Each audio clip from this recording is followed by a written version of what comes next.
Olá, amigas e amigos. Eu sou Daniel Lousada, livreiro e editor da Da Vinci, e este é o podcast Subsolo, o podcast de ideias da Leonardo da Vinci e da editora Da Vinci Livros.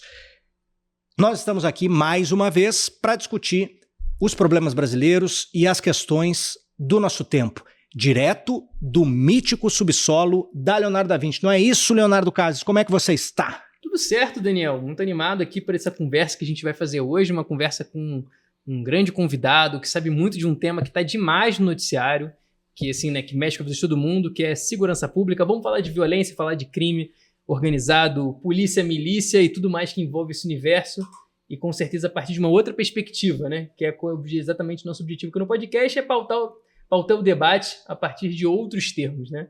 É sempre o nosso objetivo. E queria aproveitar também para agradecer a todo mundo aí que curtiu, compartilhou, comentou, espalhou a palavra do subsolo por aí, nossos outros episódios. Assim, agradeço muito e vamos em frente. Vamos em frente, temas candentes do nosso tempo, como se dizia antigamente, né? E candentes para o Rio de Janeiro, sobretudo essa cidade que a gente ama, mas às vezes nem tanto. Muito importantes aqui para nós. De fato, Leonardo, é muito importante, quero reforçar o seu agradecimento, né, a todos que estão prestigiando o compartilhamento, enfim, a divulgação do nosso podcast aqui, todo o nosso agradecimento para todas e todos que fazem isso. Nós estamos relembrando nos principais tocadores de podcast, estamos no YouTube, nas nossas redes sociais da Livraria Leonardo da Vinci e da editora Da Vinci Livros, então a gente está no Instagram, está no TikTok, não fazendo dancinha, e estamos no Facebook, no X, ex-Twitter agora, o X do Elon Musk, não é isso? E, evidentemente, nos nossos sites, onde nós vendemos livros, que é a nossa atividade, e é com ela que nós custeamos aqui o nosso trabalho. Sites leonardodavinci.com.br e davincilivros.com.br. Por fim, se puder, se conseguir, se tiver condições, nos apoie com qualquer valor.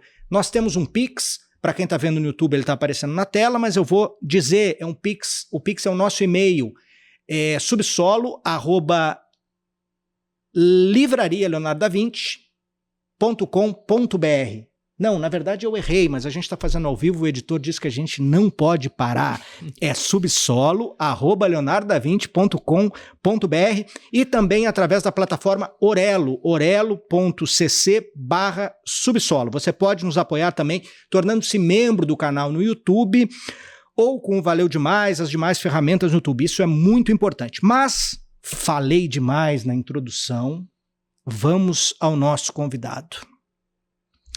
O nosso convidado de hoje é sociólogo, mestre e doutor em sociologia pela Universidade de São Paulo, USP, professor do Departamento de Sociologia e Metodologia das Ciências Sociais na Universidade Federal Fluminense, onde também atua na pós-graduação em Sociologia e Direito e em Sociologia. É coordenador do Grupo de Estudos de Novos Ilegalismos, GENI, também na UF. O grupo é responsável pelo mapa dos grupos armados no Rio de Janeiro, entre outras publicações fundamentais para compreender a dinâmica do crime organizado no Rio. Ele também é autor do livro Sobreviver na Diversidade, de 2018. E, muito importante, corintiano, atualmente sofrendo bastante. Seja muito bem-vindo ao Subsolo, Daniel Hirata. Obrigado, Daniel. Obrigado, Leonardo. Prazer estar aqui com vocês para conversar hoje, também para todo mundo que está nos assistindo. Bom, Daniel, queria começar a nossa conversa a partir de um ponto que eu acho que é bem importante para o seu trabalho, não só o seu, mas de outros pesquisadores também, que quando a gente fala de segurança pública, né, a conversa pública sobre segurança, em geral, ela se organiza a partir de oposições. Paz, violência, polícia e ladrão, trabalhador e bandido, que é muito usado para justificar até as maiores violências, chacinas em comunidades. Mas você, não só você, o seu grupo e outros pesquisadores também trabalham numa chave que eu acho muito interessante a gente começar apresentando, que é dos mercados ilegais. Mercados ilegais, mercados informais, mas principalmente a dimensão do mercado. Como é que essa perspectiva de olhar para o crime, entendendo ele como uma espécie de mercado, o que isso traz para a gente entender não só assim, o próprio crime, mas também a segurança pública como um todo? Então, essa é uma pergunta muito interessante. Raramente eu tenho a oportunidade de discutir, agradeço ela, né? Enfim. Mas realmente foi por aí que eu comecei a trabalhar nessa área de segurança pública e também foi por isso que eu vim aqui para o Rio de Janeiro, né? Encontrar com o professor Michel Miss, que é um dos pioneiros nessa área dos mercados ilegais. E todo o grupo, né, o GENI, se organiza bastante em função dessa abordagem, né? Quer dizer, a gente normalmente pensa essas discussões sobre crime, polícia, violência, etc., a partir das formas de organização, né? Como se organiza o Comando Vermelho, como se organiza a estrutura policial, etc. Isso é parte do que interessa a gente, mas a perspectiva central a partir da qual a gente olha são sempre os mercados e, mais especificamente, os ilegalismos que estão dentro desses mercados, né? Ou seja, toda uma rede que permite que mercados que podem ser proibidos funcionem e, portanto, todo um investimento que é feito para entender como é que formas não oficialmente reguladas de mercado encontram também regulações, né? E aí, então, essas oposições que você fez referência começam a balançar, né? Enfim, muitas vezes são aqueles agentes responsáveis pelos controles desses mercados que são copartícipes, que são as peças centrais de organização deles. Isso tem que ser incluído quando a gente pensa, né, nessas grandes categorias de crime, polícia, violência, etc. Ou seja, a gente tem que começar a pensar de uma maneira um pouco mais complexa e real, né? Enfim, a gente aposta muito que essa é uma abordagem que ajuda a entender e poderia ser um caminho também para o enfrentamento dos nossos problemas aqui no Rio de Janeiro. Pouca gente trabalha, né, com políticas públicas, por exemplo, dirigidas para essa área dos mercados legais ou informais, né? Hirata, tem uma visão bastante comum de que o crime, né, seja através do tráfico, da milícia, de diferentes máfias, se estabelece controle sobre territórios ou determinadas atividades pela ausência do Estado, né? Isso estaria bem materializado se a gente olhar para as periferias, para as comunidades, né, das cidades, sobretudo das grandes cidades brasileiras, pela ausência de serviços públicos. Mas essa ausência do Estado não é um tipo de presença de Estado, não é uma maneira de gerir a miséria. Como isso é feito? Através da delegação de poder por agentes do Estado ou através da participação direta de agentes de Estado, eventualmente? Você acha que isso tem algum sentido e como é que você vê a frequência com que esse argumento é usado, né, de que o crime se estabelece, o crime prospera, enfim, se amplifica, né, amplia os seus controles, os seus territórios, em razão dessa ausência suposta do Estado? Eu acho que não tem ausência nenhuma de Estado, né? Enfim, o que a gente pode trabalhar com a ideia de que tem certas presenças que são mais ou menos problemáticas. E mesmo quando o Estado não age, isso também é uma forma de atuação do próprio Estado, quando faz ou deixa de fazer.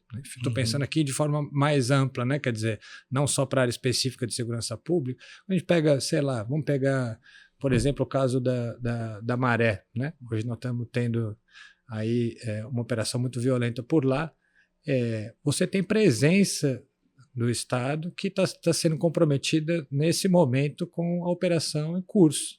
Enfim, você tem presença do Estado, por exemplo, na forma de escolas, de unidades de saúde.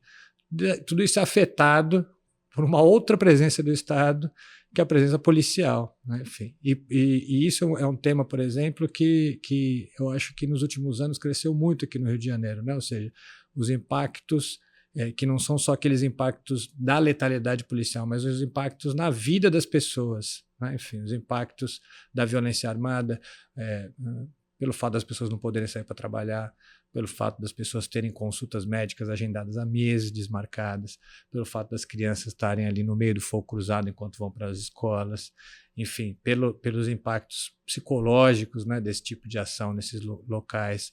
Tudo isso me parece que tem a ver com uma certa presença do Estado, justamente, como você falou, Daniel, esse negócio de poder paralelo não faz o menor sentido, né? Paralelo são duas linhas retas que não se encontram até o infinito, né? Se eu me lembro bem das aulas de geometria, essa era mais ou menos a definição. E no Rio de Janeiro, o que nós temos, na verdade, é um poder convergente, eu diria, né? Porque não tem como pensar, entender a criminalidade organizada, sejam as facções do tráfico de drogas, mas também as milícias e o jogo do bicho, sem entender como a polícia atua aqui no Rio de Janeiro, né? Enfim, seja porque ela atua, por vezes, de forma absolutamente brutal, violenta, incompatível com o Estado Democrático e o Direito, seja porque atua também em favor de interesses privados, é o que se chama de corrupção, né? Enfim, para benefício deste ou daquele grupo. Quem não entende isto não entende nada de segurança pública no Rio de Janeiro. E o reforço dessa ideia de uma ausência do Estado, uma fraqueza de Estado, ou de um poder paralelo ao Estado, etc., tem um propósito muito específico, né? Enfim, que é de criar um antagonismo, né? Uma inimizade, né? As políticas da inimizade do Bembe, enfim, com populações inteiras, na verdade, né? Porque são áreas sob o controle do Comando Vermelho. Então, ali você tem, por conta disso, uma espécie de salvo-conduto para a utilização da força de forma praticamente ilimitada. Né? E o fato de você ter essa autorização velada ou explícita, a depender do momento, né? Para o uso ilimitado da força pelas polícias, é o começo de um problema bastante grande, que é, quando você não tem quem controle aquele que faz uso da força, isso pode se converter numa mercadoria a ser negociada. É o que aqui no Rio de Janeiro nós chamamos de arrego. Sim. Então, o arrego não tem nada de ausência de Estado. O arrego é uma espécie de presença do Estado. Né? E não dá para entender a economia, né? Enfim, ou as economias, sem as múltiplas formas de extorsão que muitas vezes tem por trás agentes do Estado. Podem ser policiais, mas podem ser outros agentes também. É muito interessante que você já, né, tá falando sobre, quando a gente fala de ausência, presença do Estado, ausência do Estado, a que forma o Estado está presente. Quando a gente fala de mercados ilegais, a gente também está falando de formas de regulação de mercados, das contas disso que se trata. E aí, quando a gente passa, né, você já citou, né, 3 grupos acho que são importantes para entender o crime organizado no Rio de Janeiro, né, se fosse, né, as facções ligadas ao tráfico de drogas, as milícias e o jogo do bicho. Queria chamar um pouco a atenção para uma delas, que no caso é as milícias, que ganharam, assim, né, que você acho que já tinha visto os estudos, entrevistas suas, que, né, vocês identificam um crescimento significativo das milícias a partir de 2017. E aí tem uma série de razões para isso, assim. Por outro lado, quando a gente fala em combate a facções criminosas, você teve, historicamente, nos últimos anos do Rio de Janeiro, um foco muito grande em combater uma facção criminosa especificamente, que é o Comando Vermelho, né? No próprio projeto das UPPs isso ficou muito claro, porque eram áreas, como você falou, controladas pelo poder paralelo do Comando Vermelho. Esse era o argumento, né? A retórica que sustentou foi nesse sentido. E o jogo do bicho, que talvez seja o melhor exemplo de uma atividade que é ilegal, mas tem ramificações enormes na sociedade, como a gente toda hora vê uma operação e prende algum chefe da Polícia Civil do Rio de Janeiro que é envolvido que faz segurança ou está envolvido com algum chefe do jogo do bicho da cidade. Então, assim, né, acho que dando essa geral, eu queria trazer de volta a questão das milícias, porque como é que a gente entende que um desses grupos passa a deter um determinado poder, ou pelo menos se sentir empoderado a ponto de estar envolvido, né, segundo as últimas investigações, no assassinato de uma vereadora, coisas que eu agora tentando puxar aqui de cabeça preparando, não me lembro de ter, nem o tráfico de drogas, nem o jogo do bicho ter tido uma atuação tão assim direta de enfrentamento, que é simplesmente encomendar a morte e matar uma vereadora por conta dos seus interesses. Assim, como é que a gente entende essa ascensão da milícia? Né? Tipo, olhando de 2017, que é um marco que você chama atenção, né, nos trabalhos, para a gente chegar até o ponto que é isso, né? Se sinta-se assim, à vontade para encomendar o assassinato não de um opositor ou de uma disputa local, como a gente cansou de ver, mas de uma vereadora que até essa relação não é tão clara, né? Não é uma coisa que não é assim, né? Não é uma pessoa que estava lá numa situação específica que no meio de uma situação e foi assassinada, não, um crime planejado, né? Assim, com o objetivo de atingir um crime político. Pois é, As milícias, elas são nesse formato mais recente, porque a gente pode sempre retomar, né, as raízes das milícias nos grupos de extermínio, nos esquadrões da morte, etc. E eu acho que isso faz todo sentido. Mas nesse formato mais recente das milícias, que data aí do final dos anos 90, começo de 2000, elas são muito mais novas do que o Comando Vermelho, que nasce lá nos anos 70, a ADA, ou o Terceiro Comando, que depois vai virar o Terceiro Comando Puro também, né, dos anos 90, mas elas tiveram uma expansão muito superior aos outros grupos armados, né, as facções do tráfico de drogas, é isso que eu estou me referindo. O projeto que nós temos do mapa dos grupos armados, que é feito em parceria com o Instituto Fogo Cruzado, mostra que temos quase 400% de aumento na extensão do controle territorial armado das milícias nos últimos 16 anos. Por que isso acontece? Eu acho que tem duas razões. Uma que a gente já tocou um pouco aqui, que tem a ver com os mercados legais e ilegais. As milícias têm um modelo de negócios altamente diversificado, e as cidades, a produção das cidades é o palco de toda essa diversidade de negócios, né? Começa com habitação, mas passa por transporte, passa pela infraestrutura urbana de água, de luz, de lixo, né? Serviços urbanos de internet, gatonete, gás de cozinha, etc. Ao passo que as facções do tráfico de drogas sempre se concentraram muito mais, né, na venda varejista de drogas. Tinha um ou outro grande traficante que conseguiu chegar num nível superior do atacado, mas era um crime basicamente desorganizado, o tráfico de drogas no Rio de Janeiro, né? As milícias, elas vêm com um outro escopo de atuação, que por um lado passa por esse modelo de negócio, e aí vamos deixar claro, são mercados que são desregulados, já uma relação entre desregulamentação de mercados e uma espécie de um extrativismo urbano na formação econômica desses grupos que chamamos de milícia. Por outro lado, e aí indo mais diretamente à tua pergunta, uma especificidade também das milícias é essa aproximação com os agentes de Estado. Primeiro com policiais, mas também com a própria política, né? Institucional, política partidária, da representação pública. E isso oferece todo um respaldo para que esses grupos possam trabalhar nas suas atividades ilícitas de forma muito mais confortável, né? Nós temos, as milícias controlam quase metade dos territórios que têm domínio armado, mas nós temos cerca de 6% das operações acontecendo em áreas de milícia. Ou seja, tem uma tolerância muito grande, né, para essas áreas de milícia, o que contrasta muito com o que se faz com relação ao Comando Vermelho. Eu não tenho, eu não estou defendendo aqui que se façam mais operações de áreas de milícia, porque operações policiais não são eficazes para o enfrentamento dos grupos armados no Rio de Janeiro. Eles não só não são eficazes, como têm efeitos de letalidade muito grande. Mas esse dado indica para a gente, né, que há um favorecimento no direcionamento do uso da força estatal. Veja, aí mais uma vez não é ausência de Estado, né? É uma certa presença do Estado que nós estamos falando. E mesmo quando não se faz operação policial em áreas de milícia, isso também é uma ação deliberada do Estado. Uhum.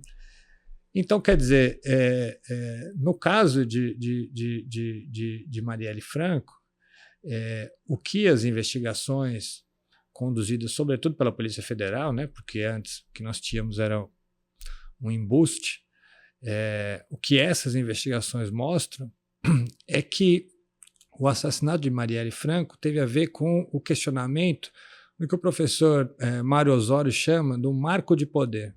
Mário Osório tem um texto que discute exatamente a política do Rio de Janeiro a partir dessa ideia de um marco de poder, de relações que se estabeleceram de forma a longo prazo no Rio de Janeiro para a constituição da política institucional. E me parece que é sobre isso que nós estamos falando. Tem uma maneira do exercício do poder no Rio de Janeiro que opera em conjunto com as milícias. Veja, eu sempre digo, no caso da Marielle, ficou muito claro, né, enfim, na primeira fase em que prendeu-se os executores, uma fauna e uma flora bastante diversificada do ponto de vista criminal, né? Matadores, tem o escritório do crime, são matadores profissionais, nós temos bicheiros, nós temos milicianos, nós temos, enfim, um conjunto de personagens que até então eram pouco conhecidos, vieram à baila. Mas na segunda fase, quando nós entramos nos executores, não nos executores, mas nos mandantes, o que aparece? conselheiro do Tribunal de Contas do Estado, dos órgãos de controle mais importantes no nível estadual. Uma família que está desde 97 na política do Rio de Janeiro, né, os Brazão, ocupando postos chaves em vários níveis do executivo municipal e estadual. Nós tínhamos o delegado-chefe da Polícia Civil, que havia comandado anteriormente a Delegacia de Homicídios, que é a delegacia mais importante da Polícia Civil do Rio de Janeiro. Então, nós não estamos falando nem de personagens que são, digamos assim, recentes e nem periféricos num sistema de poder, né? É isso que a polícia está mostrando para a gente. É isso que a Polícia Federal mostrou ao longo do curso das investigações de Marielle. Então, as milícias, elas fazem parte dessa grande mecânica, né, de uma maneira de exercício do poder no Rio de Janeiro que nós temos que começar a entender melhor. Ou seja, como é que o crime... como é que... No fundo, estou querendo dizer assim, não é possível entender o crime no Rio de Janeiro sem entender a questão do poder. Só se entende crime, e não só porque o que é definido como crime é alguma coisa que tem uma orientação moral e política, etc. Não estamos falando do poder no sentido, digamos assim, institucional, de como as instituições, de como as pessoas que atuam nesses espaços, elas estão mais próximas do que seria desejável do crime, né? Enfim. E é importante também lembrar que figuras que estão por aí hoje ainda, né, que não diretamente ligadas, né, pelo menos até onde a gente sabe, mas que chancelaram as milícias, né, que ajudaram as milícias a ter uma visão positiva, né, chamando de autodefesas comunitárias, né, tem uma declaração célebre, enfim, autoridades importantes do Rio que diziam, no mínimo, que as milícias eram um mal menor, né, quando do seu surgimento, enfim, olharam, no mínimo, com leniência esse processo. Mas eu queria falar sobre uma outra questão, que é a diferença, né, se existe essa diferença entre a criminalidade do Rio, baseada no controle territorial, seja pelo tráfico, através da exploração, né, do tráfico de drogas no varejo, como você disse, seja através da milícia, pela exploração de serviços, pela exploração de proteção, muito baseada no território, e o crime em São Paulo, né? O Gabriel Feltran, você conhece bem, escreveu um livro há alguns anos, que é o Irmãos, em que ele aborda muito isso, né? Quer dizer, a história do PCC, mas aborda como o PCC se organizou, não baseado exatamente no controle territorial, mas como uma espécie de reunião, né, de livres empreendedores do crime, que se reúnem muito eventualmente, né, para fortalecer a organização, mas que estão empreendendo, né, livremente, enfim, a sua atividade. Algo muito adequado a uma lógica neoliberal, né, e que casa muito bem, né, temporalmente, né, com a própria ascensão do neoliberalismo, com a consolidação do neoliberalismo na década de 90 em diante, e por aí vai. Como é que você vê essa diferença? Essa diferença existe? Houve mudança nos últimos anos? Como é que você vê o cenário atualmente, se a gente comparar, né, esses dois casos aí paradigmáticos, que são o crime no Rio e o crime em São Paulo? Pois é, essa é uma diferença bastante importante, né? Enfim, que o Gabriel fez menção ao livro dele, né? O Gabriel, grande parceiro meu, e gosto muito desse livro. A série que foi feita baseada no livro também é muito interessante, muito boa, dirigida pelo grande Joel Zito.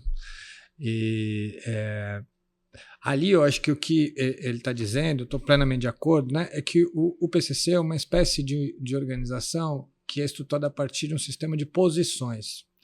Então, independente de quem vai ocupar aquela posição, ela existe. Quem vai fazer aquela sintonia, que vai cuidar daquele setor, daquela área, da disciplina, etc. E a circulação entre essas posições. Houve um momento, né, em que as figuras dos generais existiam dentro do PCC, e com a ascensão de Marcola, eles foram todos mortos, né, enfim.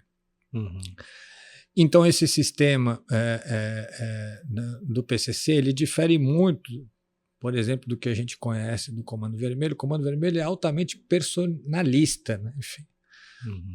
E isso é uma coisa que se vê na vida rotineira. Todo mundo conhece o nome dos grandes, né, donos de morro do Rio de Janeiro há gerações, né? Enfim, a gente sabe o nome das pessoas. E não são só, por vezes, as pessoas que moram nos lugares. São pessoas conhecidas e reconhecidas. O Comando Vermelho, segundo os pesquisadores, né, Michel Mies, Carolina Grillo, quem fez pesquisa diretamente com integrantes do Comando Vermelho, ele é definido como uma espécie de rede de donos de morro, né? Você tem um sistema hierárquico que funciona dentro dos morros, e aí sim, toda a lógica da territorialização que acontece no morro tem que passar pelo dono do morro. Isso é muito diferente das práticas do PCC, que é mais essa lógica, como você falou, dos empreendimentos, né? Enfim, o caixa ele não é centralizado, ele é descentralizado no PCC, né? Enfim, e as iniciativas que acontecem, elas funcionam de forma também mais descentralizada.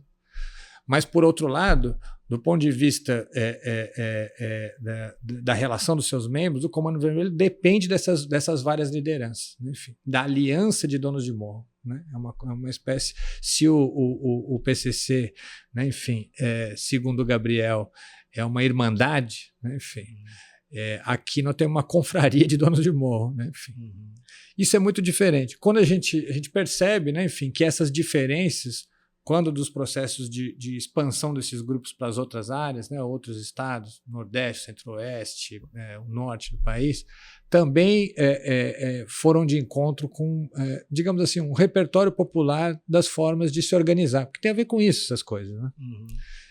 E ora funcionam mais com o PCC, ora mais com o Comando Vermelho. A grande disputa nacional acabou sendo essa, né? Enfim. Mas aí a gente tem uma questão, né? Ou seja, o PCC orientou muito mais os seus negócios para o tráfico internacional de drogas, sobretudo de cocaína, né? Enfim. Só que para isso ele depende fundamentalmente de posições chaves, né, nas rotas, né, que passam em diversos pontos da fronteira brasileira, na fronteira com os nossos países vizinhos, mas também com a fronteira marítima brasileira, os portos que vão para dirigir essas mercadorias para outras localidades, né? E aí tem que se haver com outros grupos desses outros locais. Hoje em dia nós temos uma diversidade enorme de grupos no Brasil, né? Enfim, o Comando Vermelho depende dessas alianças, e isso às vezes não é muito fácil. Esse bandeirantismo paulista encontra resistências regionais. E o personalismo carioca, nos últimos anos, sobretudo, tem encontrado mais facilidade de se enraizar. Então tem uma questão entre essas duas organizações que eu acho interessante, porque nós estamos num impasse, de fato, né? Enfim, porque tem uma questão de organizar os negócios de forma mais empreendedora, como você colocou e tal, e que está talvez mais alinhado com esses tempos aí que nós vivemos. Por outro lado, tem formas de organização, formas de se estruturar, né, esses grupos, que nem sempre estão caminhando no mesmo compasso, né? E a milícia está mais alinhada com pelo menos no Rio, né, com o modelo de organização do tráfico. Eu acho que, assim, você sabe que por razões muito diferentes, quando a gente pensa a forma de organização de negócio, eu acho as milícias mais parecidas com o PCC do que com o Comando Vermelho. Porque é uma maneira de empreender. As milícias, elas são vetores do empreendedorismo também. Elas fazem funcionar toda uma economia popular que é muito impressionante, né? Enfim, claro, de uma maneira que é monopolista, extrativa, por vezes predatória, mas ela faz funcionar toda uma economia. Isso não pode ser ignorado, eu acho, porque a gente tem que entender os fenômenos que a gente quer enfrentar, inclusive, né? Mas parte do sucesso das milícias tem a ver com isso, eu acho. Interessante você falar isso, porque eu estava pensando aqui, né, nessa dimensão do território, né? O território, ele tem sentidos muito diferentes, como você falou, né? Para o Comando Vermelho no Rio, para o PCC em São Paulo, são relações muito distintas, assim, com o território, né? O Comando Vermelho muito mais territorializado. A milícia também muito territorializada, porque os grupos, né, controlam determinados pedaços do território. E mais do que isso, né? Voltando nas investigações do caso Marielle, mostram que a questão fundiária, a questão da posse da terra, ela se torna muito central para a milícia do Rio de Janeiro. quando eu estava fazendo umas pesquisas aqui pra gente, pensando aqui antes da nossa conversa, me chamou muita atenção que a questão fundiária, que é uma questão tão fundamental do Brasil, né? A posse da terra, um negócio assim, é estrutural e estruturante, né? Da nossa vida social, enfim, múltiplas dimensões.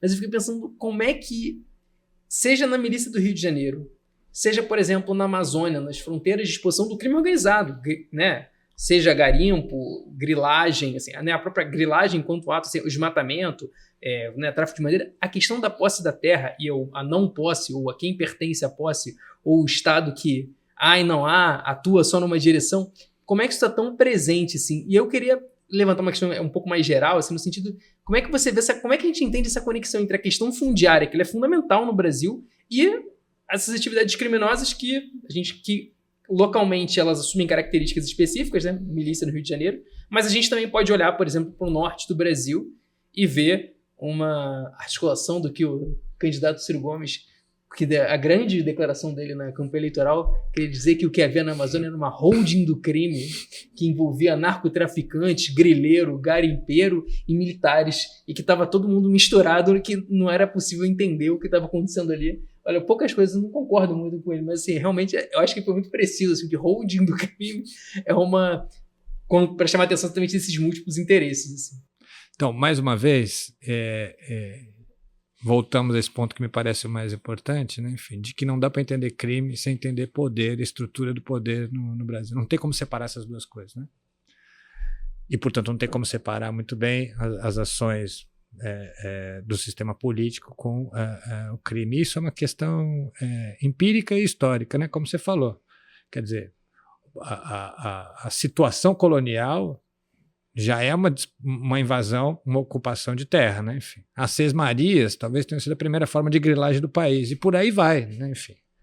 E muito sangue correu ao redor dessas disputas fundiárias desde o início da formação desse lugar que nós chamamos de Brasil, né? Então, acho que assim, é difícil a gente conseguir imaginar uma questão realmente mais estrutural do que a questão fundiária no Brasil.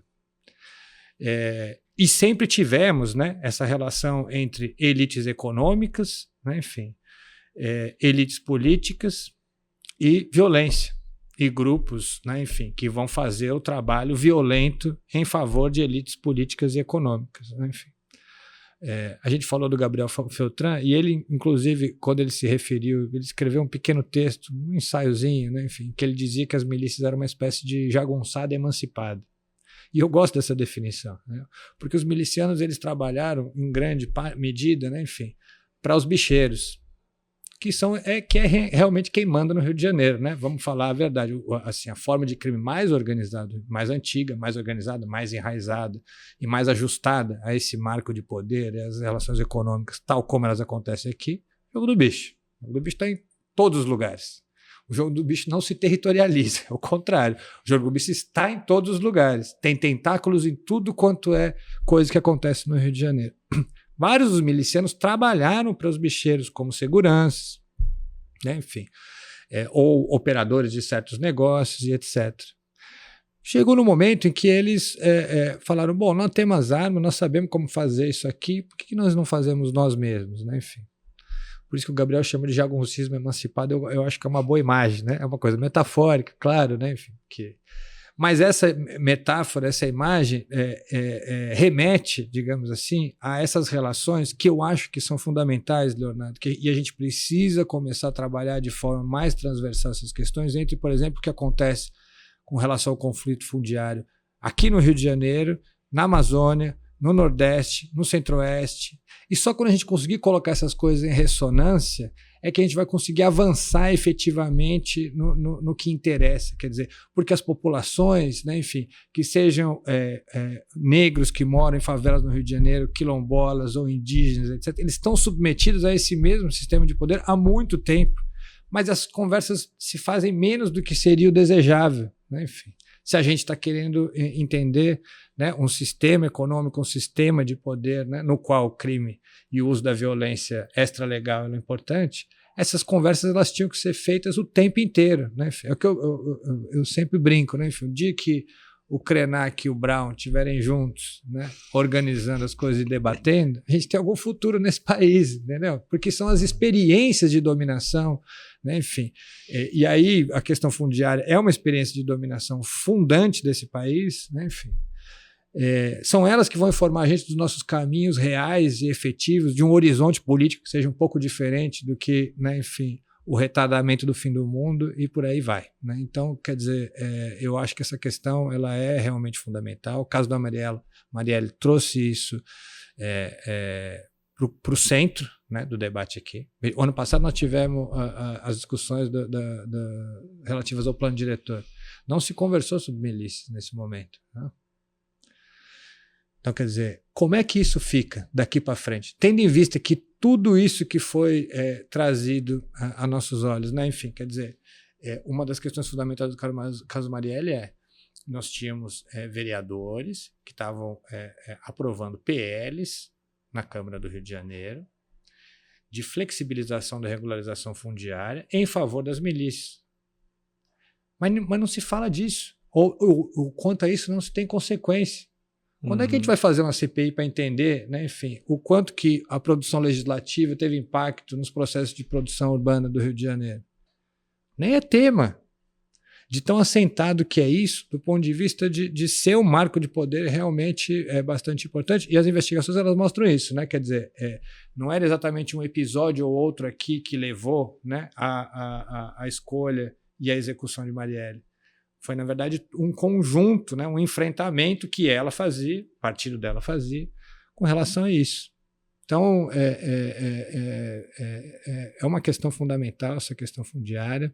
A gente tem alguns trabalhos, né, com relação a isso, né, quer dizer, que mostram, por exemplo, né, que a preparação da cidade olímpica foi fundamental para a expansão das milícias. Porque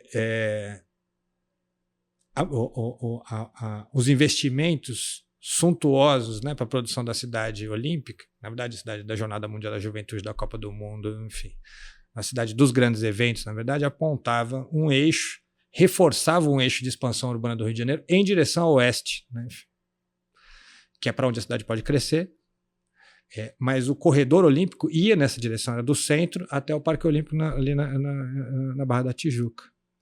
E a gente conseguiu demonstrar que esta área era a área predominantemente, até hoje é a área hegemonicamente mais miliciana, e foi a área que teve o maior número de regiões com processo de regularização fundiária, lançamentos imobiliários, e foi uma área que, nesse período, teve uma valorização imobiliária muito importante também.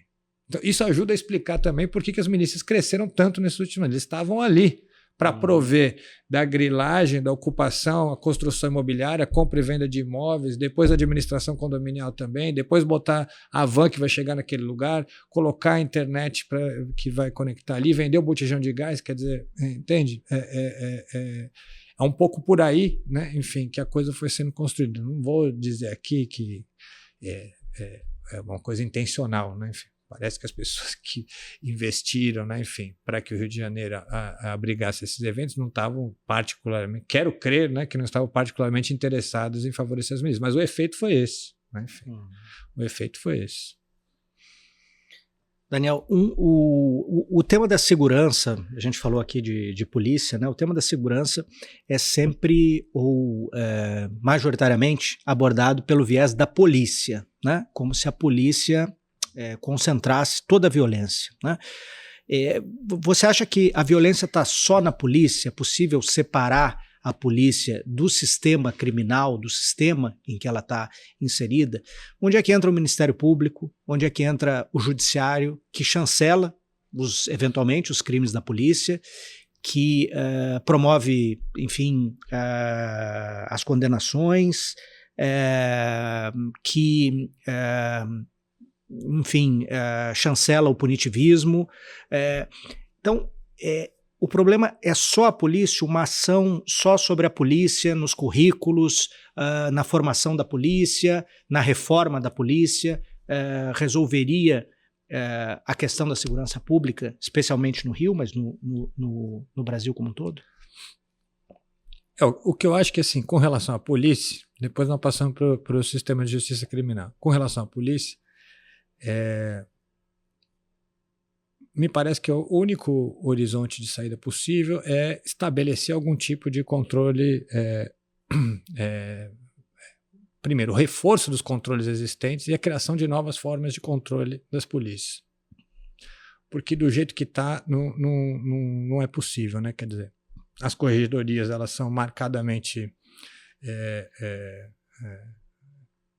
atuantes de forma, assim, eles atuam em processos disciplinares, mas muito raramente quando envolve mortes, né? Enfim, aí você tem o coleguismo. O Ministério Público, realmente, nós temos 3 pesquisas, uma da década de 90, uma produzida pelo professor Inácio Cano, nos anos 2000, produzida pelo professor Michel Miss, e uma em 2010 pelo Fórum Justiça. As 3 apontam taxas de arquivamento das mortes praticadas por agente de Estado de sempre acima de 97%. 97%, né, dos casos que envolvem mortes praticados por agente de Estado são arquivados a pedido do Ministério Público. Então, assim, vamos falar a verdade, 97 é 100%, né, gente? 97 é 100. Uhum.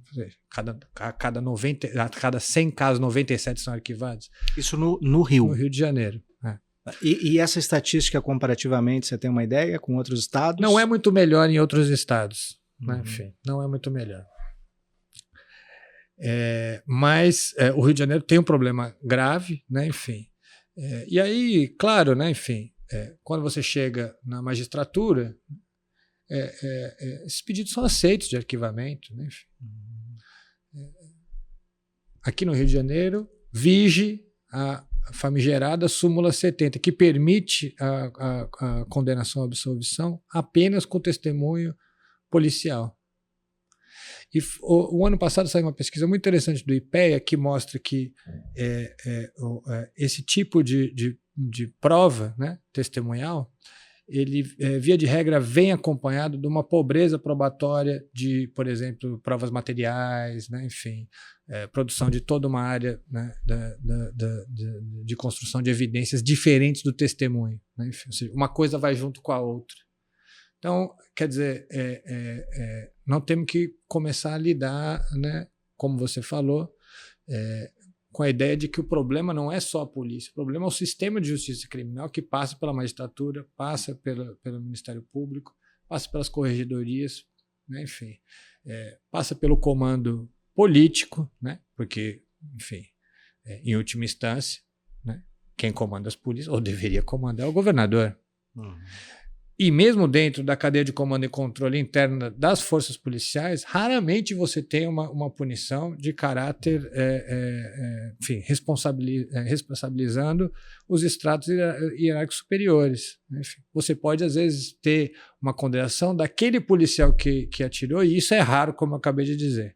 Mas jamais do comandante que decidiu fazer uma operação policial. Agora, tem uma série de decisões que tem a ver com esta cadeia de comando e controle que me parece que são absolutamente passíveis de serem responsabilizadas. Você tem um caso como o do Jacarezinho, o que acontece? Você picota aquele caso em vários casos pequenos para cada morte e aquilo vai ser julgado separadamente. Mas e o conjunto da obra? Não seria o caso da gente analisar, né, enfim, de um ponto de vista civil, né, enfim, a responsabilidade dos comandantes, do governador sobre o que aconteceu, por exemplo, no Jacarezinho, ou o que aconteceu na Penha, ou o que aconteceu no Alemão, ou o que aconteceu no Falete, ou, enfim, nós temos uma sequência de grandes chacinas no Rio de Janeiro nos últimos anos, e essa questão nunca se coloca. Ou seja, há que se responsabilizar, me parece, né? Ou pelo menos a gente tem que enfrentar essa discussão sobre a responsabilização da cadeia de comando e controle. Nós temos que enfrentar a discussão sobre o papel do Ministério Público, né? Papel atribuído pela Constituição de 88 para o controle externo da atividade policial. O Ministério Público tem que se haver com isso de alguma maneira. E eu acho também que é necessário que a gente tenha, né, algum tipo. Nós temos propostas circulando, inclusive, né, na mesa em Brasília, de criar o que em outros países é muito comum, que são essas comissões de supervisão da atividade policial com presença civil. A Jamaica, por exemplo, tinha algumas das taxas mais altas da América Latina do ponto de vista de homicídios e de letalidade. Quando eles criaram essa comissão na Jamaica, isso despencou.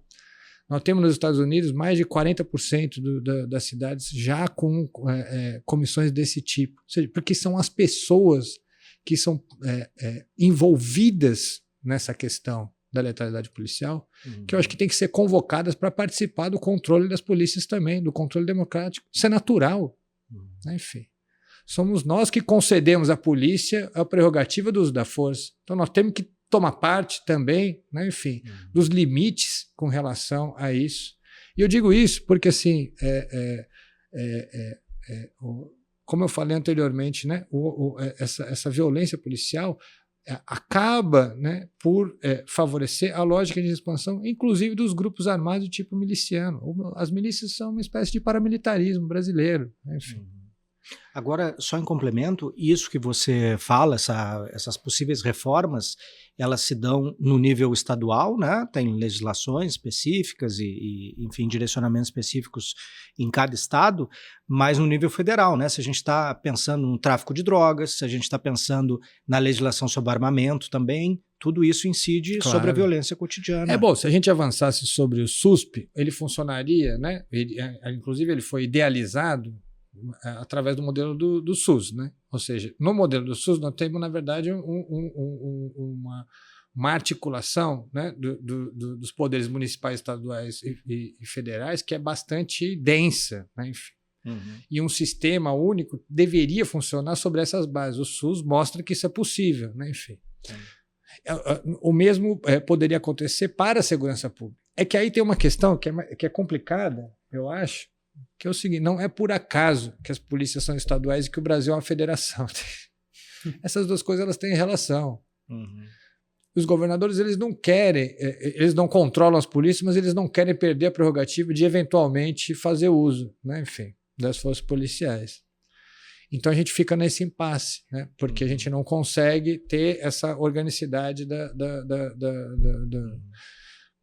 institucional, né, enfim. Porque isso para a gente conseguir, e seria muito importante avançar sobre isso que você está dizendo, né? Enfim, para além, porque muitos falam assim, o governo federal tem um papel indutivo, é verdade, mas assim, se o SUSP estivesse funcionando, essa indução poderia ser mais do que uma sugestão, né? Veja só, nós temos lá, agora, nesse momento, né, enfim, uma diretriz que foi feita pelo governo federal para o uso das câmeras. E o governo do estado de São Paulo falou, não, nós fizemos, está tudo de acordo. Tá. Eu olho assim o que o governo do estado colocou no termo de referência das compras e a diretriz do governo federal, eu não acho que é compatível. Mas o governador fala que é compatível, saiu uma decisão do STF dizendo que é compatível, está tudo bem, porque você não consegue fazer esse esforço para além de apontar uma diretriz. Isso aí é uma limitação do governo federal mesmo nesse momento. Sim.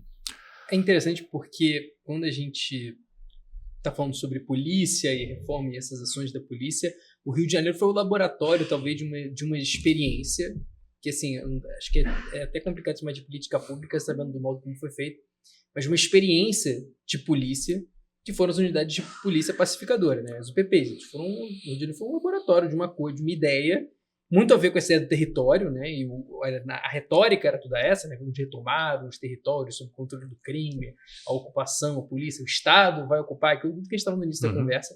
Mas eu acho, assim, eu fico pensando que assim, agora a gente já tem um distanciamento razoável, né? Do desmoronamento das UPPs, espetacular das UPPs, né? Uma coisa assim, que foi tão insensado e desmoronou assim de um modo realmente espetacular, assim, foi um negócio, não dá nem para dizer que era de papel, era de areia, né? As fundações daquela ideia. Mas eu acho que queria perguntar para você o que essa experiência dos UPPs nos legou, além de, claro, de um inflacionamento da força policial e outras coisas assim, mas o que ela nos legou, assim, como é que a gente pode olhar para as políticas públicas de segurança, olhar para frente nesse sentido?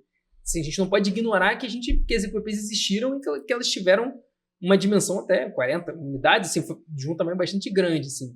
Qual foi o legado dela, olhar em políticas públicas E também do ponto de vista do Rio de Janeiro, né, não só aqui, talvez fique mais claro, para quem é do Rio de Janeiro isso é muito claro, uma dispersão do crime organizado por comunidades onde, enfim, chegou facções criminosas e novos entrepostos de coisas, inclusive cidades da região metropolitana. Isso não era, assim, na verdade isso foi uma novidade introduzida pelos UPPs, né? Mas aí é uma, na verdade, assim, é uma dupla questão, né? As UPPs enquanto um legado para pensar políticas públicas sobre polícia e segurança e o impacto delas também na dinâmica do Rio de Janeiro. Pois é, acho que assim, as UPPs, eu sou completamente contrário a qualquer política pública que se baseie na ocupação territorial. Acho que isso aí é uma questão, assim, para mim é um ponto de honra. Eu acho que isso enfim, é uma coisa muito perversa para as pessoas que moram, né, enfim, nesses lugares ocupados.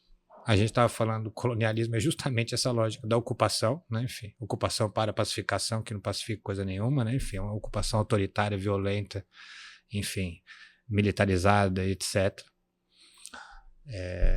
Por outro lado, assim, e as UPPs tiveram esse impacto realmente. Isso, o mapa dos grupos armados, porque é uma coisa que circulou muito, né? Enfim, na época de implementação das UPPs, que é esse efeito balão, né, do crime para outros locais. E o mapa dos grupos armados mostra isso. As UPPs, elas acabaram sendo um vetor de expansão da lógica do controle territorial armado. Nós tivemos, sobretudo, a expansão de facções do tráfico de drogas para a Baixada Fluminense, para o leste fluminense, de uma forma muito acelerada, no mesmo momento, né, áureo das UPPs. Ou seja, isso, do ponto de vista das políticas públicas de segurança, mas eu quero crer que não só de segurança, liga um alerta que é o seguinte, né? Temos sempre que considerar a dimensão metropolitana para a implementação de políticas públicas. Não dá para ser um negócio focalizado, né? Enfim, porque o crime se move, né? Enfim, o crime se move, ele se desloca, ele se reorganiza, né? Enfim, não dá para você imaginar que você terá uma ação focada que seja eficiente sem que isso transborde para outro local. E isso fez piorar o problema, né, no Rio de Janeiro como um todo, né? A Baixada Fluminense, né, os conflitos na Baixada Fluminense se intensificaram enormemente por conta disso também. Agora, tem uma coisa das UPPs que eu acho que assim, tem que reconhecer que pelo menos eram ações públicas que tinham um desenho de políticas públicas, né? Porque de lá para cá a gente não teve mais nada. Então, assim, não era um tipo de política pública que me agradava, mas pelo menos tinha um desenho de política pública, né? Ou seja, tinha, em algum nível tinha um diagnóstico, tinha metas, tinha uma organização das ações, tinha algum tipo de avaliação, né? Enfim, hoje em dia nós não temos política de segurança pública. Aliás, desde o final das UPPs, enfim, logo depois das UPPs, o que vem, né? Enfim, nós temos a falência do Estado do Rio de Janeiro, uma intervenção que financeira, né? O plano de recuperação fiscal e militar na área de segurança pública, e aí depois a chegada de Wilson Witzel e Cláudio Castro, que não tem política pública, não tem assim alguma coisa que se assemelhe, né, à lógica das políticas públicas. Nós temos um conjunto de ações que acontecem o tempo inteiro. Ora vai ser Operação na Maré, ora vai ser no Alemão, ora vai ser aqui, ora vai ser ali. Uma série de ações que são absolutamente reativas a eventos que acontecem. Então vai lá, teve aquele evento trágico dos médicos na Barra da Tijuca. Então aí elege-se um inimigo público agora, né, enfim, fulano de tal, ciclano de tal, não gosto de ficar falando nome, né, enfim, são os novos inimigos do Rio de Janeiro e tal, que é uma coisa que é conhecida, né, enfim, e demonstra justamente um barco sem bússola, sem rumo. Então, assim, o que eu estou chamando a atenção é que é importante, né, que as pessoas se atentem de que às vezes é necessário a gente começar a construir um mínimo de racionalidade nas ações que são feitas aqui nessa área de segurança pública, que em outras áreas tem. Nessa área de segurança pública, pouco se utiliza de dados, né? Enfim, pouco se utiliza do conhecimento que a teoria social tem sobre os fenômenos. pouco se debate, né, modelos de implementação de políticas públicas, né, e muito se faz no improviso, como eu estava dizendo, reativamente a alguma coisa que acontece, né, queima os ônibus, aí vai fazendo não sei o quê, sabe? Ou esse sobe e desce o morro o tempo inteiro, matando, né, as pessoas mais pobres, mais pretas, né, que moram em favelas, e que não faz sentido nenhum do ponto de vista de uma política pública. Quanto mais a gente tem operações policiais, menos essa lógica das políticas públicas parece estar em vigência. Durante o período das UPPs, por exemplo, nós tivemos uma redução das operações policiais e da letalidade policial, porque tinha algum desenho em relação a isso. Naquele momento também criou-se, né, um momento um pouco anterior, criou-se o sistema de metas, por exemplo. Uma coisa básica de políticas públicas. Então, assim, vigia-se anteriormente, não sei se vocês lembram, a gratificação faroeste, ou seja, bonificação por bravura. Então, aí, quando chega o Luiz Eduardo Soares, enfim, a equipe dele ali, o governo Garotinho, eles criam um sistema de metas, ou seja, bom, nós vamos fazer uma delimitação territorial aqui comum dos batalhões e delegacias, ou seja, força a Polícia Civil trabalhar junto com a Polícia Militar, e nós vamos bonificar vocês por meio da redução de indicadores criminais. Parece básico, né, enfim? Mas e aí isso funciona, porque para mim o que reduziu a letalidade, até mais do que os UPPs, foi o sistema de metas. Os policiais, eles trabalhavam, né, enfim, para reduzir os indicadores criminais, e isso tinha uma recompensa que era bastante gorda em termos de bonificação. Isso resolvia também, por exemplo, um problema que é muito grave aqui no Rio de Janeiro, que é o bico das polícias, né? Enfim, normalmente são empresas de segurança privada, é onde os policiais morrem. Os policiais morrem muito mais em horário de folga do que durante o trabalho. Rio de Janeiro, a polícia que mais morre no Brasil, mas morre muito fora do trabalho, muito mais do que durante o trabalho. Por quê? Porque tem que complementar o salário. Quando eles pararam com o sistema de metas, voltou, reforçou, e aí eles criaram um bico oficial. Aí o bico oficial, enfim, envenena a cadeia de comando e controle, entende? Porque uma coisa assim, você bonifica o cara para trabalhar durante o serviço, o comandante está aqui reduzindo a meta. Pode ter todos os problemas do mundo isso, tá certo, gente? Enfim, mas é uma outra galáxia de problemas com relação a o cara vai fazer bico de segurança na boate, não sei o quê, vai trocar tiro ali, armado, não sei o quê, ou vai ser segurança do bicheiro, ou vai... Entende? E tudo isso acabou, né? Enfim, tudo o pouco que nós conseguimos construir de institucionalidade aqui para que isso funcionasse, hoje em dia está muito comprometido, porque nós não temos desenho de políticas públicas. Eu acho que, só para complementar uma questão que eu acho, você vê nessa falta de desenho de políticas públicas um processo de autonomização das organizações, das instituições policiais, no sentido assim, é possível pensar nessa chave, não sei se você querendo saber se você vê isso, né? Se o fato de não haver um desenho de uma política, uma direção, e ser essa coisa meio, cada um faz o que quer, ou age, assim, não tem comando, mas tem comando, né? É uma coisa meio... Não tem direção, mas tem algum comando. Sim, só não é claro, mas você vê alguma relação entre isso e uma coisa que me parece bastante arriscada. Não, claro, veja, de 1º de janeiro, quando o Wilson tomou posse, a primeira coisa que ele fez foi acabar com a Secretaria de Segurança Pública.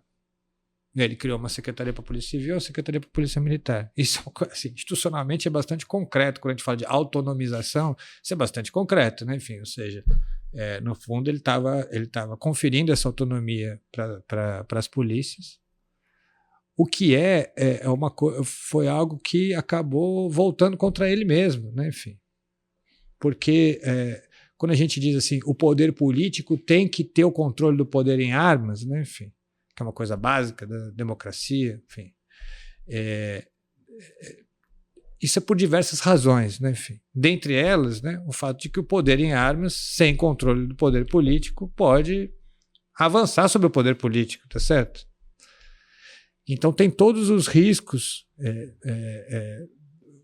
O que tá embutido na tua pergunta são todos esses riscos voltados para a autonomização. E quando os governadores eles dizem, não, nós vamos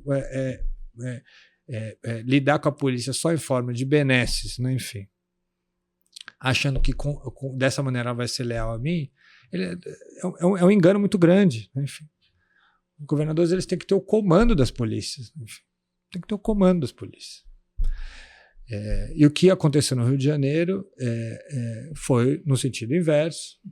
E aí isso vai dar em todo tipo de problema, inclusive associado, né, à expansão das milícias. Né? Então tem uma questão que eu acho que é fundamental aí, que é o que eu estava dizendo, restituir. Você tem que restituir o comando, o controle político, os controles internos, os controles externos e o controle da própria sociedade sobre as forças policiais, porque senão nós estamos ali com instituições que são vetores de expansão de uma lógica autoritária, entende? Esse que é o ponto. Uhum. Agora, falando institucionalmente, né? Porque é evidente que tem uma série de policiais, não estou generalizando ou dizendo das pessoas ali, mas estou falando do ponto de vista institucional, é disso que se trata, né? Enfim. Uhum. Agora, Daniel, no campo das políticas públicas, nós tivemos, nos anos 80, nos anos 90, talvez entrando nos anos 2000 também, alguma coisa nesse sentido, tentativas de reforma mais profundas, né, no sistema de segurança em alguns estados, né, e tentativas, sobretudo, de reforma nas polícias. Né? A gente tem casos emblemáticos como o Rio de Brizola, né, nos anos 80 e depois nos anos 90. O caso do Rio Grande do Sul, com Olívio Dutra, com o secretário José Paulo Bisol. E o próprio Luiz Eduardo aqui, uma experiência, eu acho, mais parcial, mas, enfim, também houve uma tentativa, não parcial da parte do Luiz Eduardo, mas, enfim, naquele momento. E o fato é que todas essas tentativas fracassaram. Eles, tanto os governadores como os secretários de segurança, sofreram toda espécie de boicote, foram absolutamente dinamitados, né, pelas forças de segurança, né, e essas medidas atingiram no máximo enfim, efeitos parciais. Por que essas tentativas de fato reais, concretas, mais radicais, fracassaram? É porque é difícil mesmo, né? Enfim, é difícil. Eu assim, nós estamos conversando aqui e tal, mas é uma coisa difícil, né, de ser feita. Mas eu não seria assim, eu acho que o que nós temos de institucionalidade no Rio vem justamente dessas experiências. Sabe? Por exemplo, o Instituto de Segurança Pública do Rio de Janeiro foi criado nesse momento, persiste aí, está lá, né, enfim. Era para ser uma autarquia, não age mais tanto assim, dessa maneira, mas está lá. Entendeu? As circunscrições territoriais, está lá ainda. O que nós temos foi o que foi feito ali, né? Enfim. Então, assim, claro que são experiências derrotadas, né? Eu estou entendendo isso. E são derrotadas justamente por essa lógica do que nós estamos já falamos anteriormente, né? Enfim. Nessa lógica é uma lógica de chantagem, né? É uma espécie de uma chantagem. O que se fez com o Brizola ou com o Luiz Eduardo tem a ver com uma chantagem das forças policiais, né? Que é se você... Veja, não tem como a gente pensar parte das grandes chacinas do Rio de Janeiro se a gente retirar, né, essa lógica da chantagem embutida, né, na dinâmica das relações de poder em cada um desses momentos. Começando, na mais recente, o Jacarezinho, que foi uma reação à ação de descumprimento 635, de preceito fundamental 635, a DPF das favelas, enfim, que havia restringido as operações policiais durante o período da pandemia, né, a casos absolutamente excepcionais. A operação do Jacarezinho chamava-se Operação Exceptis.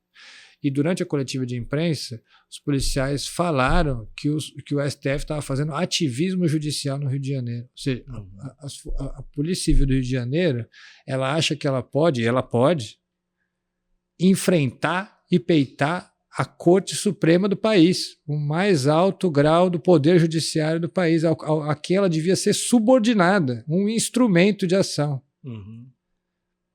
Se a gente pega Vigário Geral, o que aconteceu ali? Aquilo tem tudo a ver com uma rebelião de policiais contra as medidas que Brizola e Nilo Batista estavam implementando naquele momento. Uhum. Então, assim, essa chantagem é muito pesada e violenta, né? O jogo ele não é fácil de ser. Quando a gente fala assim, eu estava falando, né?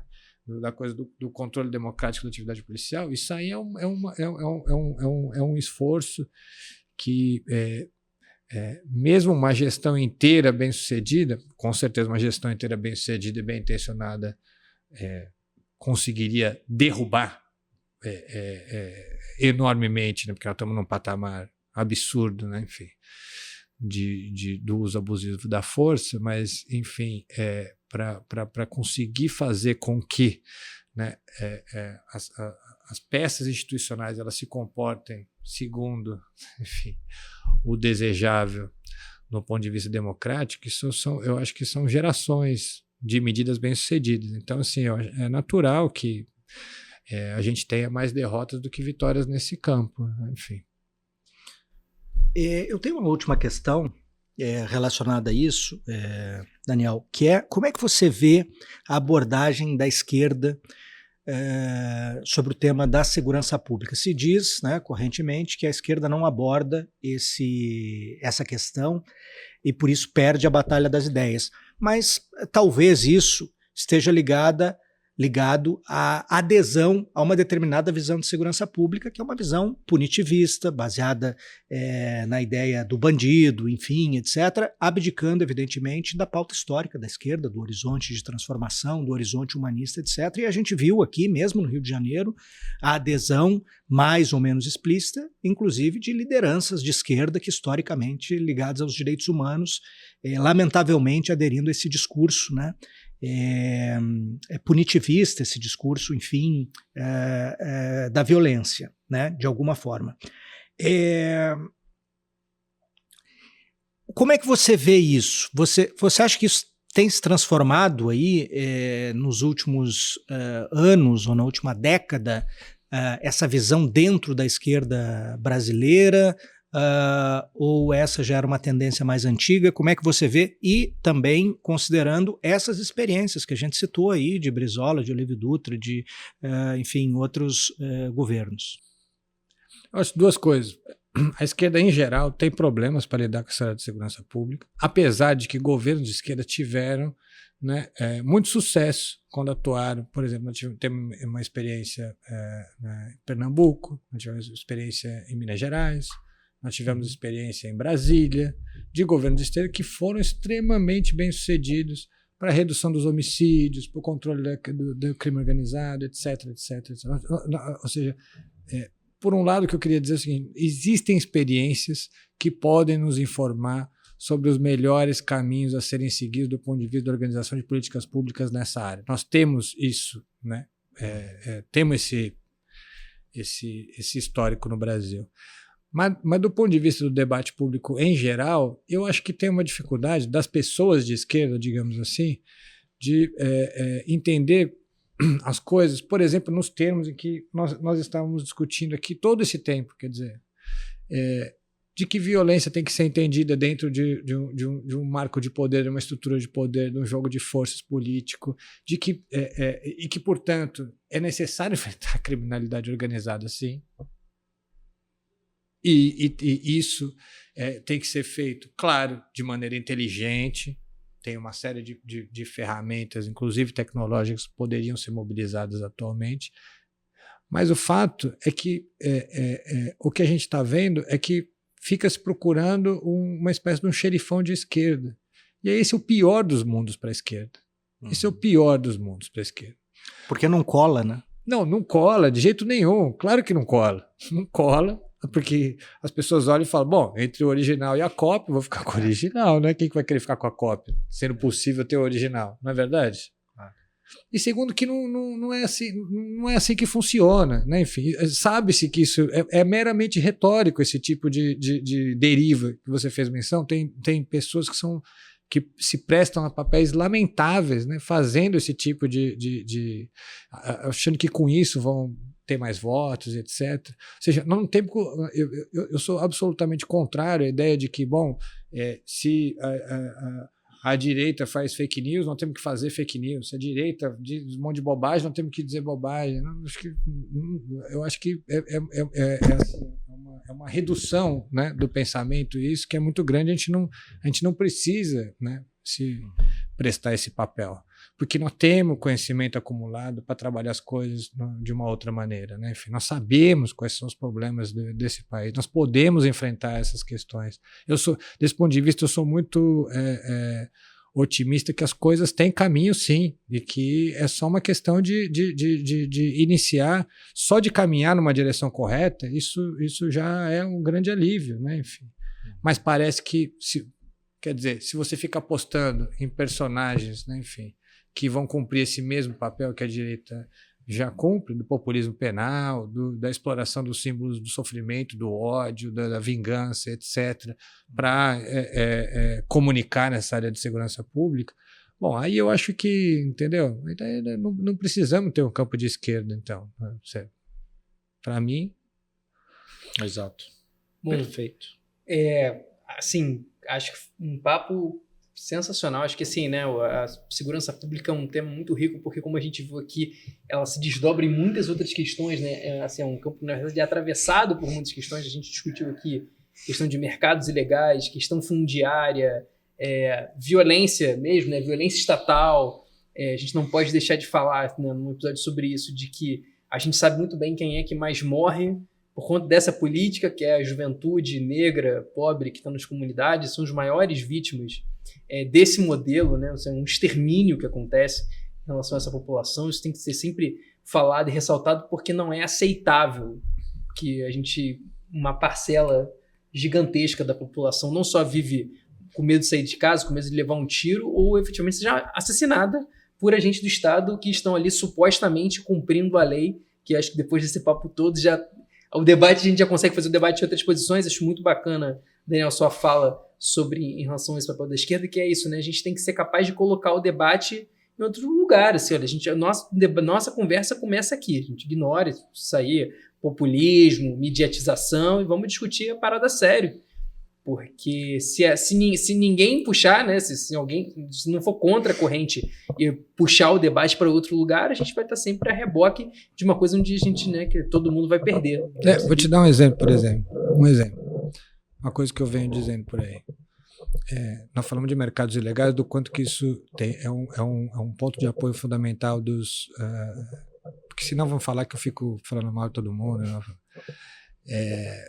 Regulação de mercados urbanos, para ser coerente com o que eu acabei de falar agora, né? Enfim, atuar na regulação de mercados urbanos, mercado da terra, do transporte.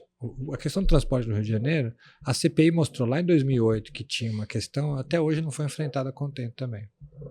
Como é que você cria, aí a coisa da presença do Estado, uma presença efetiva, uma mediação pública efetiva para esses mercados? Porque às vezes você vai ter a presença, mas do cara que está negociando ali, vantagens, etc. Como é que você cria essa presença para que as pessoas que moram em Campo Grande não paguem o gás mais caro do que as pessoas que moram nos bairros mais abastados? Porque tem o ágio. Para que as pessoas tenham uma internet de qualidade, não uma internet que fica caindo toda hora. Para que as pessoas tenham um transporte que tenha um mínimo de padrão, para que os contratos, as licitações sejam feitos de forma transparente. Tem uma série de coisas que são de cunho regulatório, que teriam um impacto nos grupos armados muito maior do que operações policiais, sem a quantidade de mortes, né? Ou seja, sem os efeitos de letalidade associados às operações policiais. Não? E que está aí, entendeu? Está aí. Mas alguém quer fazer essa discussão? Alguém quer conversar sobre esses termos? Não? Será que é possível pensar? Eu acho que é possível pensar políticas inclusive, que são transversais e não só questão de polícia, né? Enfim, que não é uma questão, segurança pública não é questão só de polícia, né? Enfim, isso tem que estar lá também. Mas, enfim... Então, assim, só para dizer, dar um exemplo minúsculo, que poderia ser desdobrado em vários outros, de como é que é possível, sim, a gente pensar um outro debate, ou seja, deslocar os termos de debate, pensar as questões a partir de um outro ponto de vista, oferecer soluções alternativas mais eficientes e mais eficazes, sem ter que ser o dublê, né, enfim,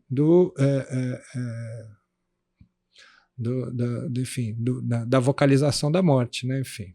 Uhum. Daniel, a gente chega num momento agora, Daniel Hirata, não Daniel Lousada, dois encontros de Daniéis aqui hoje, em que a gente sempre pede para o convidado indicar 3 livros que sejam ou importantes, né? A gente em geral pede que seja relacionado ao tema da nossa conversa aqui, e que não precisa ser livro novo, pode ser livro antigo, livros que tenham sido importantes para você, ou livros que você acha que todas as pessoas que se interessam por isso deveriam ler.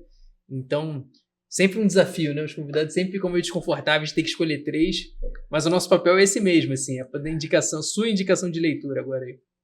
3 livros. Vamos lá. Primeiro livro um livro do professor Michel Mies, que é a tese de doutorado dele, chama Malandros, Vagabundos e Marginais. É a tese de doutorado, mas saiu há, 2 anos atrás, publicado. Para mim, é um dos livros mais importantes dessa área da segurança pública, um marco, enfim. E agora está em formato de livro. Antigamente tinha que ficar pegando na internet a tese, era ruim ler na tela, né? Eu gosto de livro, assim mesmo. Quarto de Despejo. Acho que é um livro fundamental, né? A Carolina de Jesus, para a gente pensar, né? Parte da situação que não tem a ver necessariamente com violência, mas tem tudo a ver com violência também. E um terceiro livro que saiu. Esse é um livro que eu tô falando para fazer publicidade explícita, né? Enfim, é um livro bem recente, saiu faz uma semana atrás, que se chama Massacre de Vigário Geral, feito pelo Eunice Bottari, o Chico Otávio, enfim, jornalistas muito respeitáveis daqui do Rio de Janeiro, com excelente trabalho, e é um trabalho documental sobre a chacina de Vigário Geral, que eu acho que vale a pena a gente retornar à luz dos últimos acontecimentos, das últimas chacinas, das últimas coisas que nós temos presenciado aqui também. Não são exatamente, enfim... Eu, como professor, tinha que fazer uma lista de 20 livros, né? Enfim, mas pincelando coisas mais atuais, mais clássicos, livros que seria mais ou menos por aí, não sei. Excelentes sugestões, todos eles você pode encontrar aqui na Leonardo da Vinci. E, além de tantos outros títulos, né? Hirata, você está nas redes sociais? Tô não. Não tá. Mas o meu grupo tá no Instagram e no X, né? No antigo Twitter. geni.uf, é só seguir lá, a gente vai... Geni.uff. UFF, para acompanhar o trabalho do Geni e, por consequência, também do Hirata. Hirata, conversa muito densa, muito estimulante, eu diria que não é um autoelogio, mas não à toa, você é um dos nossos primeiros convidados, esse é o episódio número 4 do nosso Subsolo, foi uma conversa... muito boa, muito proveitosa, né? Não tem dúvida aí que a gente pode, a partir da sua fala, refletir, pensar, procurar leituras, além das que você citou tão bem aqui, para refletir sobre a segurança, sobre o crime, enfim, para além do senso comum, que é o nosso objetivo aqui. Você ainda não está dispensado, porque nós temos uma pergunta bônus que nós vamos fazer depois, tá? Mas por hora eu quero dizer e deixar um recado aqui, já que o nosso diretor, Marcelo Dias, que está aqui atrás das câmeras, sempre nos ajudando, nos orientando, nos dirigindo, que nem sempre é muito fácil, né? Já que a gente, enfim, é inexperiente, mas o Marcelo disse que nós tínhamos que gravar de maneira contínua, estamos conseguindo esse objetivo, acho que com poucos erros por enquanto aí, e eu quero dizer que é muito importante que lembrar que nós temos o cupom de desconto Subsolo no site leonardodavinci.com.br. Então, digitando no campo cupom, quando você for fechar a sua compra, Subsolo ganha 10% de desconto. A gente tem um acervo de quase uma centena, de quase 100 mil títulos em cadastro, nem todos disponíveis, né? À disposição temos uns 30 mil, mas a gente pode encomendar, só entrar em contato conosco. Quero também convidá-las e convidá-los para o próximo episódio, que estará nas principais plataformas ou em todas as plataformas importantes de podcast daqui a 21 dias e também no nosso YouTube. Acompanhe, compartilhe, é muito importante para nós, para o nosso trabalho. Estaremos aqui com mais uma entrevista para discutir as questões do nosso tempo.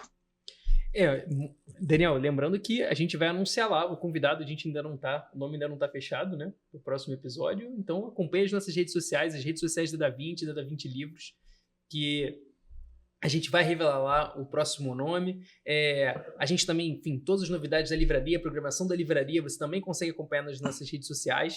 O nosso e-mail, subsolo@leonardoda20.com.br, ele não é só uma chave Pix, onde você pode enviar a sua contribuição no valor que você quiser, mas também uma forma de falar com a gente, mandar uma sugestão, dar a sua opinião, elogiar o trabalho do Daniel Virata. O nosso não precisa não, pode elogiar os convidados. Mas a gente gosta, pode mandar um emoji pelo menos, é importante. Um emoji legal, né? Depende do emoji também, mas enfim. Gente, podem fazer o que vocês quiserem, mas é a mesma forma de entrar em contato com a gente. E agradecer muito aí pela audiência, agradecer para todo mundo que acompanhou a gente, todo mundo que está apoiando o Subsolo, que está apoiando a gente, seja no Aurelo, seja no Pix, seja no YouTube. Esse apoio é fundamental para a gente continuar fazendo o nosso trabalho aqui, fazer a gente melhorar, a gente evoluir, continuar trazendo grandes nomes, grandes convidados para ajudar a gente a pensar o Brasil. Então, é isso. Até a próxima. Um abração. Até a próxima. Um grande abraço. Mas agora estamos mudando aqui, né, a nossa ordem de coisas. A gente tem que agradecer ao Daniel, cumprimentar o Daniel e dizer assim, muito obrigado por você ter vindo aqui. Você estava, enfim, com muitos compromissos aí, estava viajando e a gente arranjou um horário na sua concorrida agenda. E, bom, eu acho que a régua foi muito alta dessa conversa aqui. Eu aprendi bastante e me estimulou aí para pesquisar, para aprender, para ler e para, enfim, você tem vários vídeos no YouTube, alguns vídeos, não são tão vários, mas enfim, todos muito bons, né? Então, muito obrigado aqui, Daniel, pela sua vinda, e você está de antemão convidado para outras vezes para a gente discutir também alguns problemas da nossa conjuntura, porque afinal temos problemas de conjuntura, infelizmente, todo dia. Com certeza, nessa área de segurança pública, então, é uma eterna conjuntura, né? Uma eterna apagar de incêndios. Olha, queria agradecer demais o convite, viu, Daniel, Leonardo, adorei a conversa. Não é fácil, né? Enfim, ter a oportunidade de passar um tempo assim, conversando sobre essas coisas e de uma maneira tão instigante, leve, tranquila, mas ao mesmo tempo inteligente. Então, isso... para mim é muito importante. Adorei estar aqui com vocês, agradecer para todo mundo que está nos assistindo também. Fico aí à disposição para voltar assim que vocês chamarem. Combinado, Daniel, muito obrigado, e desculpa aí que eu saí atravessando o final do episódio antes do agradecimento do convidado, mas fica aqui, agora sim, gente, agora sim, muito obrigado, Daniel, obrigado a todo mundo que acompanha a gente, e siga e espalhe a palavra do Subsolo. Um abraço. Um abraço.